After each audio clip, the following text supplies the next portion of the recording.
That light.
Sing of your entrails.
Ah, Fred, don't look so valuable. Frederick, it is to Frederick.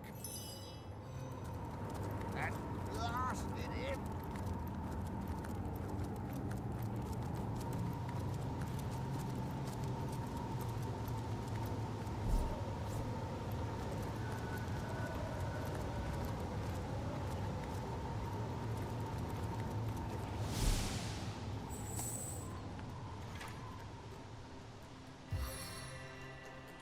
Far better attack position over here.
Stand back, puny human, or I shall sear you with the eternal flames of the mighty Drock.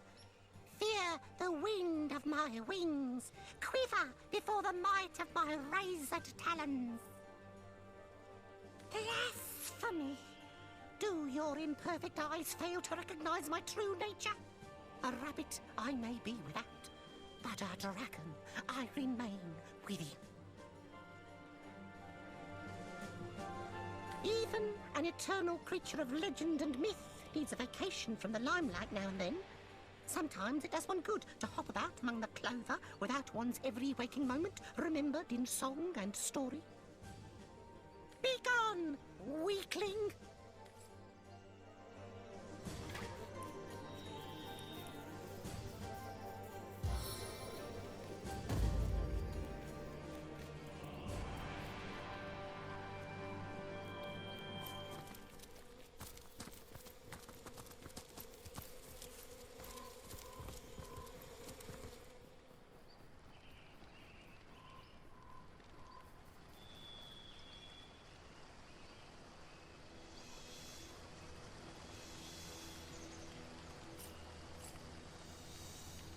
Now, Brachus Rex, that most terrible of kings, that most evil of wicked worms, defiler of lands, destroyer of cities and dreams, finally defeated by the noble source hunters and cast down to rot. But would you have guessed he was once a wee tot, apple-cheeked and darling, and that he loved his twin sister as the moon does the sun? They were forged by their very souls, the twins, and neither desired to live in a world which the other had flown. Yes, Brachus Rex was once Brachus the Babe, and hand in hand with his twin Cassandra, he navigated a simple childhood. But both these babes, dear listener, had the blood of sorcerers in them. Cassandra resisted, but Brachus fell. Down the Source King fell, down the rabbit hole of dark magic. Up Cassandra tried to pull him, but fast she failed. Soon he had outgrown her. She was weakness, childhood, the one weight dragging him down from his dark ambitions. And so Brachus cursed her such that her souls separated, a wrenching of ether greater in pain than that of flesh. Having thus discarded his sister, Brachus the Babe choked and died. Brachus Rex was born. And Rivellon suffered.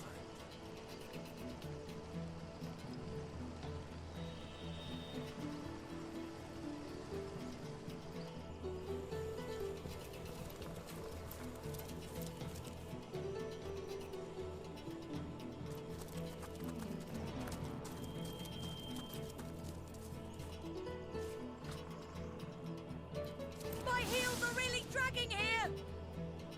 I can't keep up.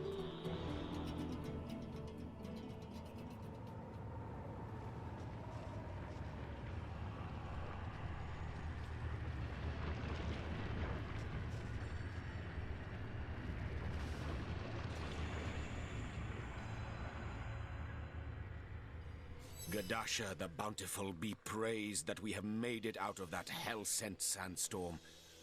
The hour grows so very late, so very quickly. Pace-slowing impediments such as these will be the death of us should they persist. I've told you parts of the saga that is my life, Hunter. But I have yet to divulge the true reasons for my haste. Perhaps, at long last, I had better do so.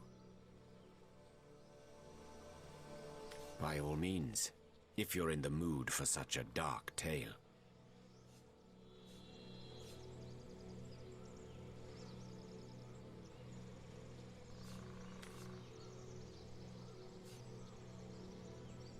Of course you do. Because once I beheld the salivating jaws of death bite and gnaw in eager anticipation of my inevitable consumption. As you know, a sickness pushed me ever closer towards their reach. I shall not say more than that I found a cure of sorts. Yet, like all things, the cure is temporal. So believe me, Hunter, when I say that if you'd have stood so very near the moors of decay as I have, you too would be sorely tempted by the ancient promise of necromancy. I do, for they have demon blood running through their scoundrelly veins. Admittedly, unlike true demons, it is not impossible for an imp to be kind and mean it, to have intentions other than vile. But nevertheless, these scamps are never to be trusted. Their volatility is not only highly annoying, in all too many situations it can be lethal.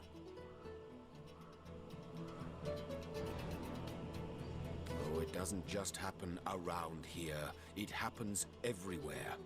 And that is because those who perform feats of necromancy don't know their history. They are like the followers of ancient holy men that distort their examples' teachings with newfangled and perverted practices. What was art has become artifice. What had meaning lost it. I do not know what the likes of Evelyn want to accomplish, what their true end goal is. But you may be certain it is not the great pursuit. Life has no meaning to them. It is life they have lost. My ultimate purpose. Yes. Perhaps I shouldn't have mentioned that.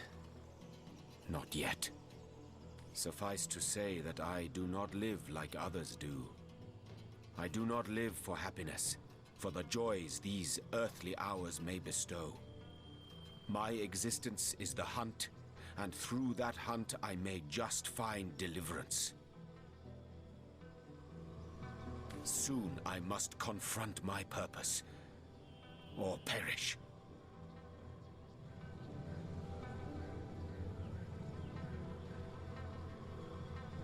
Lord, what fools these mortals be. Irrational. Is it irrational for a mother's blood to run cold with unutterable horror at the sight of a serpent slithering through the very crib where her babe lay sleeping? Aversion, distrust, and hatred. Such is the grounded trinity that should be anyone's approach to demons. As to the trigger, cannot you make an educated guess? Alcohol is the alcoholic's friend turned foe. With that, you know enough.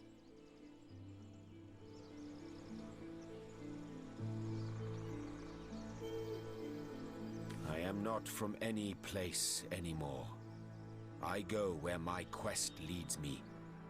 Besides, the name would mean nothing to you. The glorious city in the glorious kingdom where I was born. I remember them well, the sandstone castles, hued like the very sun that batters their battlements without rest. I can see them still. The fountained gardens and halls of pearl-colored marble inlaid with gemstones set in shapes of plants and beasts.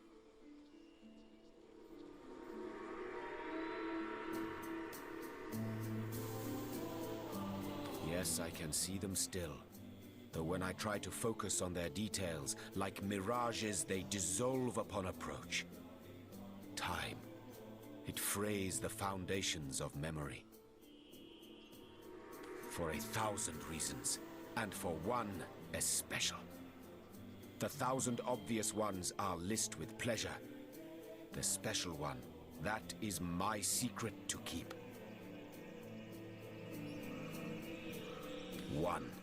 Their scourge taints the natural world. 2. Their machinations irreversibly corrupt minds. 3.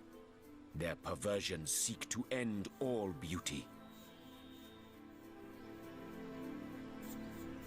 4. Their schemes unhinge the fabric of space and time. 5. Their presence distorts all intrinsic harmony.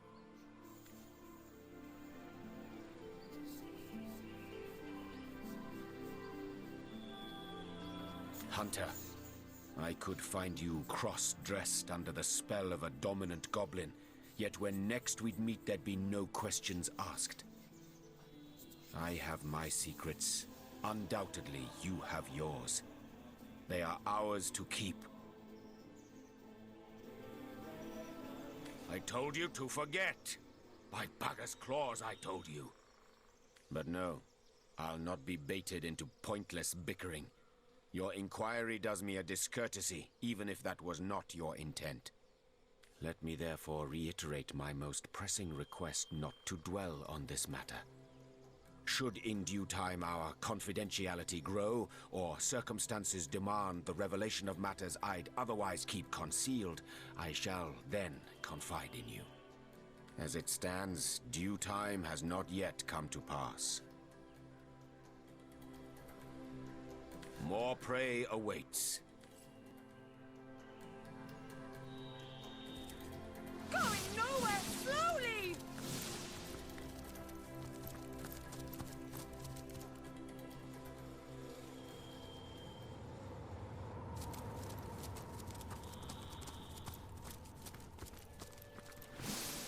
Sigurd's beard, I've been slowed.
heard that.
They must taste great on bread.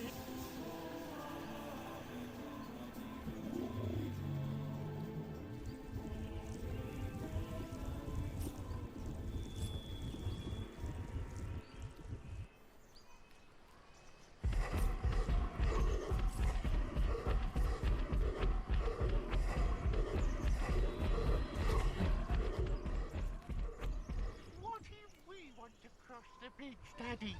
Do we have to pay the toll too? Oh, too.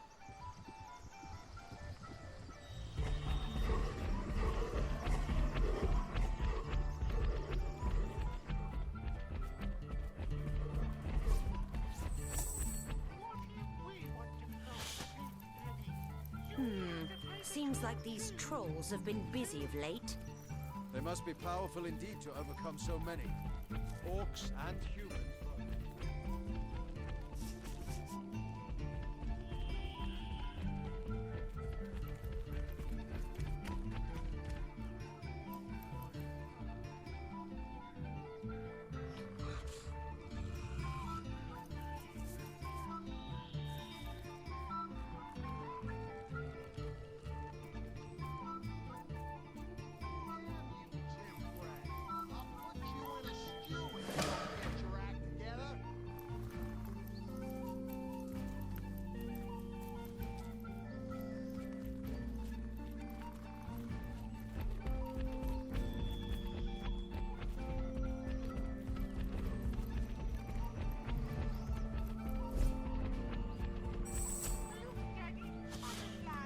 They must taste great on bread.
One of the alien aspect approaches.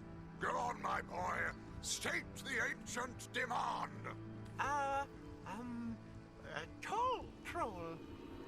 Well nigh correct, my son, but not quite. Troll. You come very close in your approximation of the venerable bid, my boy. But a tiny flaw distorts it still. Troll. Capital, my son. Most excellent. I'm very proud of you indeed. Now then, dearest wanderer of Lucula's leaf-strewn lanes, you have heard our inviolable command. Pay us, trolls, the toll that is our prerogative, and the bridge shall be yours to cross. I am Bridgekeeper Archibald, and this wee cherub is my dear son, Amadeus. I'm in charge of his education, and will see to it that one day he shall become the greatest bridgekeeper ever to have voiced the hallowed tenet. Troll toll, yes, so he shall. So he shall indeed.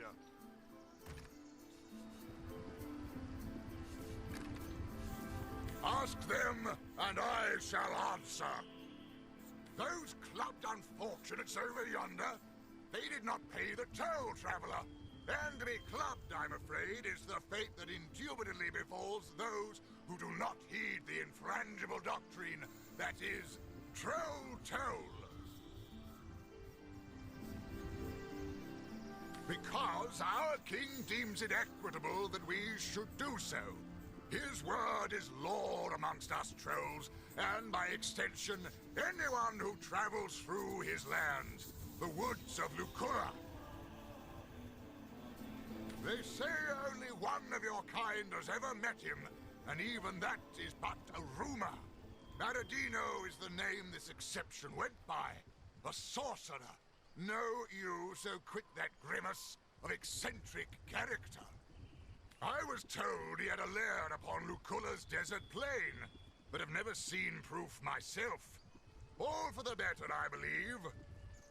For should he have stood in the presence of the king, his presence would have been snuffed decisively and brutally.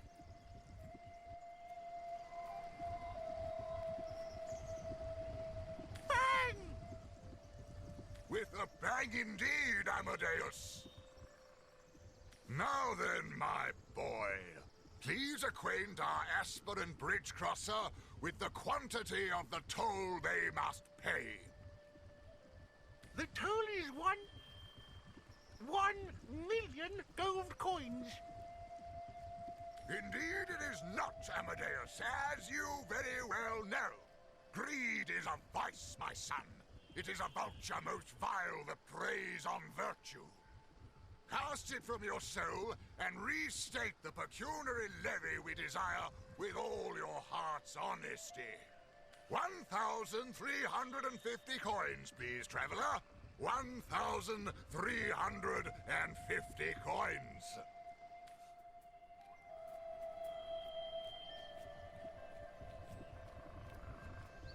I suppose 1,350 gold isn't that much to pay.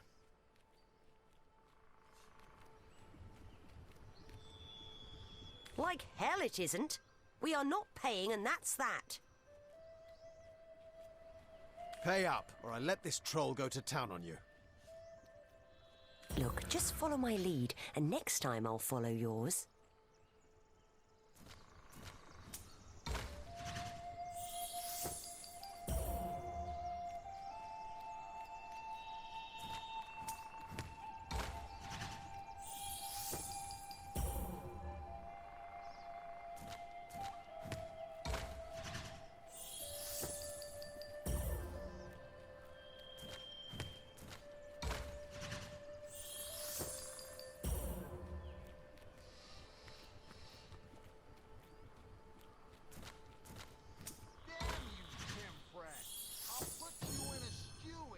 Very well, have it your way. How very base and discourteous. This underling denies us our primordial privilege, tramples the sacred words of wisdom, the pious parole that is troll toll. For this we cannot stand. Say it, my boy. What do we do now? We go clubbing!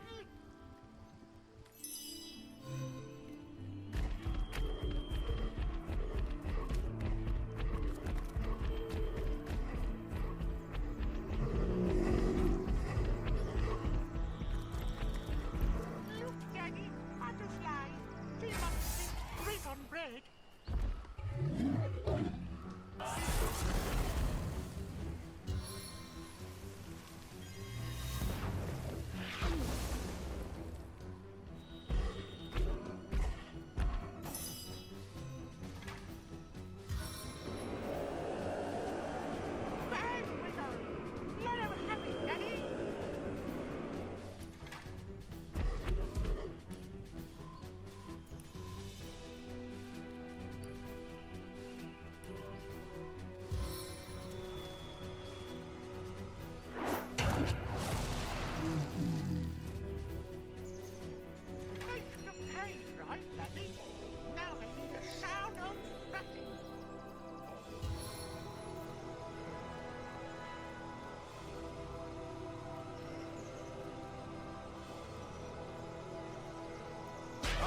clad and fleet of foot, I'm invincible.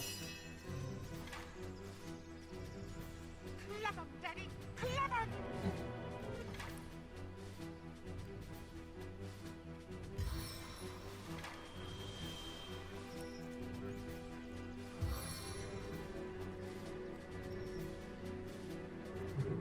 Spirits of shadow, dusk and gloom aid me. Bang, Widow! Let 'em have it, Daddy!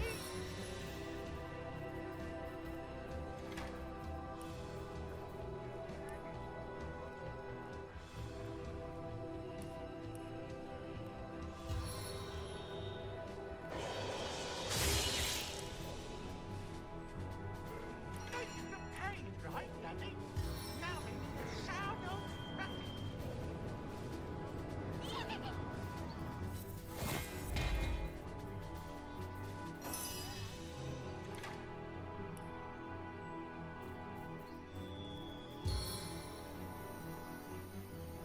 Spirits of the glacier, to my aid!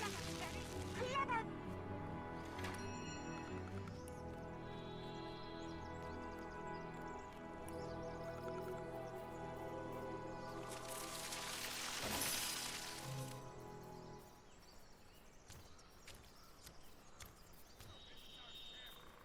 They should have paid, right, Daddy?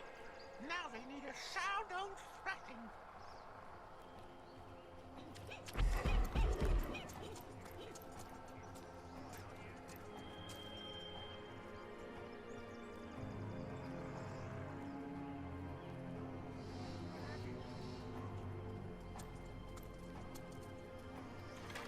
Bang, Widow! Let 'em have it, Daddy!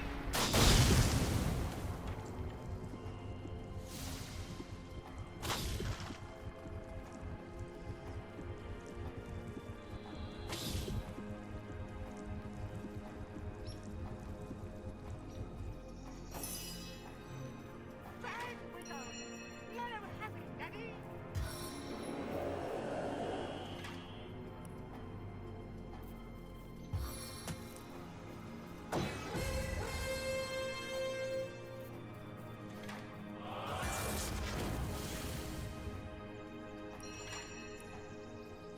Club 'em, Daddy!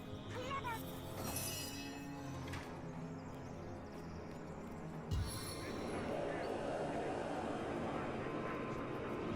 Shadows of hell, breathe life into you.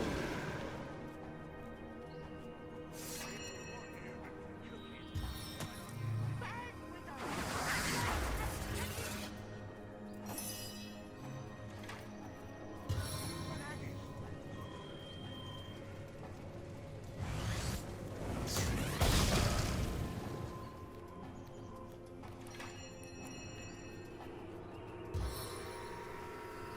They should have paid, right, Daddy?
Back we go. Let him have it, Daddy.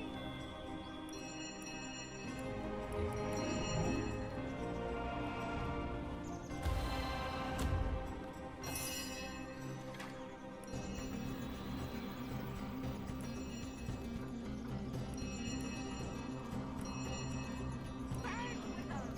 Let him have it, Daddy.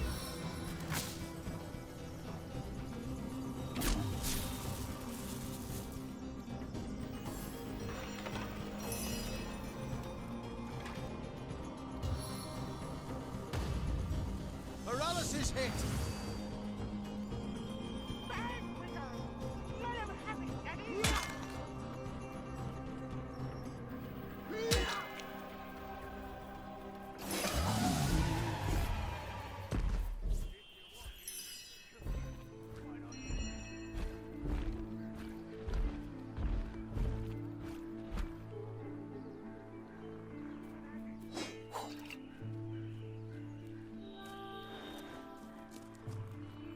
Sweet relief!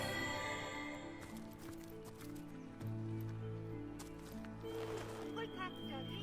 Wake up! The humans need more loving.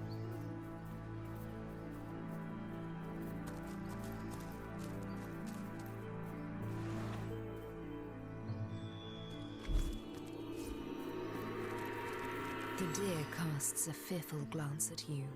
It opens its mouth as if to speak, but no words escape. With great sadness in its eyes, the deer nods and points its head toward the east. Yonder dwells what took its voice, if indeed this animal is to be believed. Goblins no care for stealing. Working cats have gold they will give us. Gold? Aye. Enough to buy myself another human. If you want human for cooking, why not use this one? Get up! Get up, Daddy!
Chaos grips my hands today.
Blessed may you be by all seven gods, dear champion.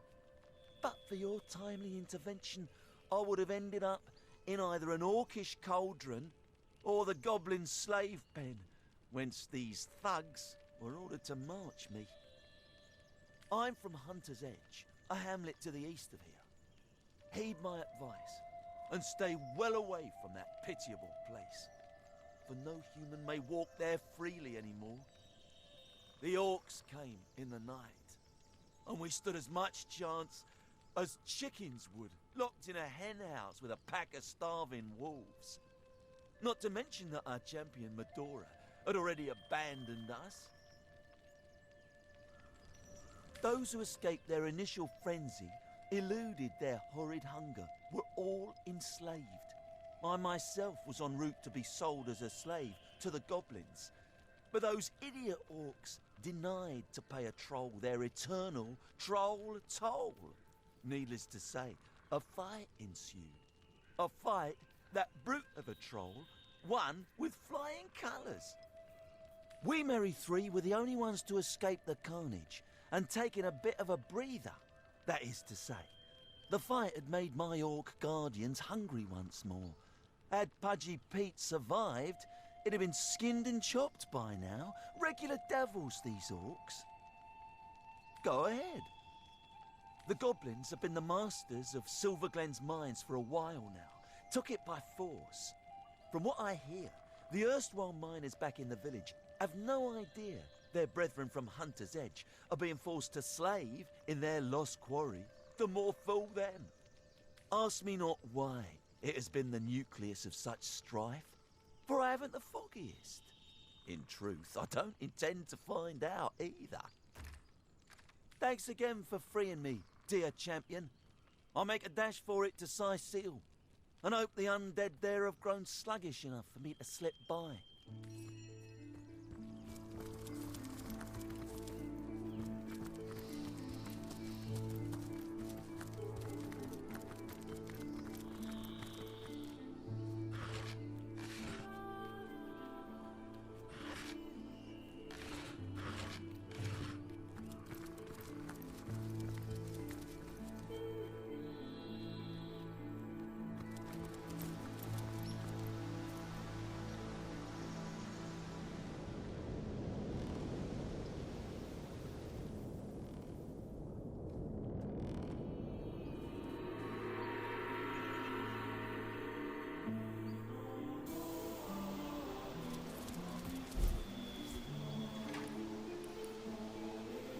I need to speed things up.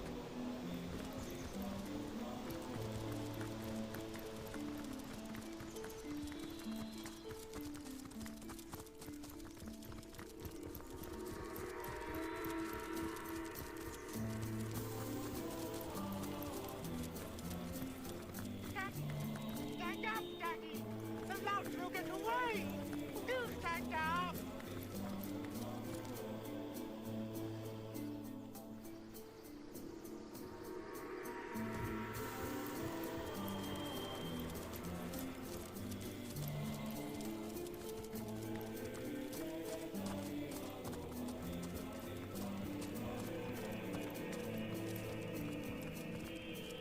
What have you got stashed in here, Mrs. Cottontail?